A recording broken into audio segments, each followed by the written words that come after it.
तो ये क्वेश्चन बोल रहा है कि the integer n for which limit extending to 0 cos x minus 1 cos x minus e raised to the power x upon x power n is of finite non zero number. यानी इसको जब आप solve करो तो एक non zero, zero बिना आए इसका आंसर, एक कोई नंबर आए, ठीक है।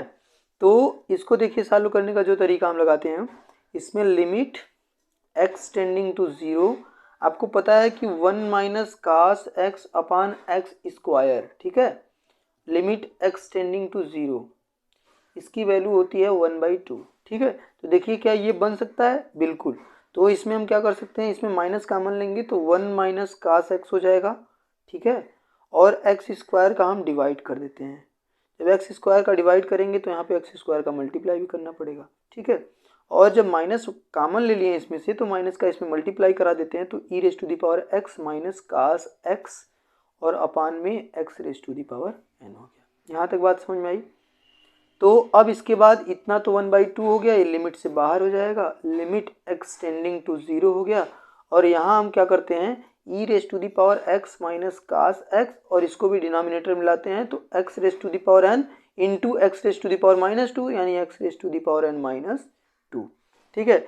इसको अब देखिए आप करेंगे तो 0/0 फॉर्म बन रहा है, यानी हम इसमें एल हॉस्पिटल रूल लगा देते हैं तो क्या हो जाएगा, limit x tending to zero, और ये e raise to the power x और ये प्लस साइन एक्स, ठीक है। कास एक्स का क्या, साइन एक्स, कास एक्स का माइनस साइन एक्स, लेकिन माइनस है तो प्लस हो गया, अपान इसको करेंगे तो n-2 into x raise to the power n-3।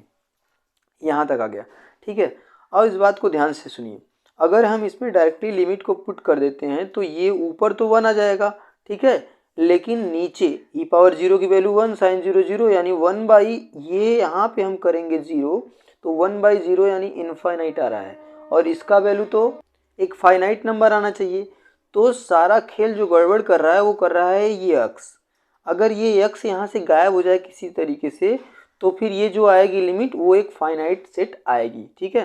यानी इसको गायब करने के लिए हमको क्या करना पड़ेगा, इसको गायब करने के लिए अगर x raise to the power 0 हो जाए तो उसकी वैल्यू 1 होती है ना, यानी n-3, ठीक है, n-3 इक्वल टू 0 हो जाए और n की वैल्यू अगर 3 हो जाए तो ये पूरा का पूरा गायब हो जाएगा। जब ये पूरा का पूरा गायब हो जाएगा तो आपके पास देखिए क्या आ जाएगा, limit x tending to 0 e raise to the power x plus sine x upon n-2, और जब इसमें आप वैल्यू पुट करेंगे तो 1/2 लिमिट एक्स टेंडिंग टू 0, और ये हो जाएगा 1 अपान n-2, जो कि एक आपकी क्या हो गई, n की वैल्यू आप 3 रखे हैं तो 1/2 पहले से है और ये लिमिट रख दिए तो ये लिमिट हट जाएगा, यानी 1/3 - 2 यानी 1, यानी 1/2 आई, और 1/2 एक फाइनाइट नंबर है। तो यहाँ से आपको पता चला कि जब n की वैल्यू हम 3 रख दे रहे हैं तो एक फाइनाइट सेट आ रहा है। तो यहाँ से n की वैल्यू ही पूछा है, यानी किस इंटीजर के लिए फाइनाइट सेट होगा, तो n बराबर 3 के लिए ये फाइनाइट नॉन जीरो नंबर होगा, ठीक है। तो आई होप आपको ये क्वेश्चन समझ में आया होगा।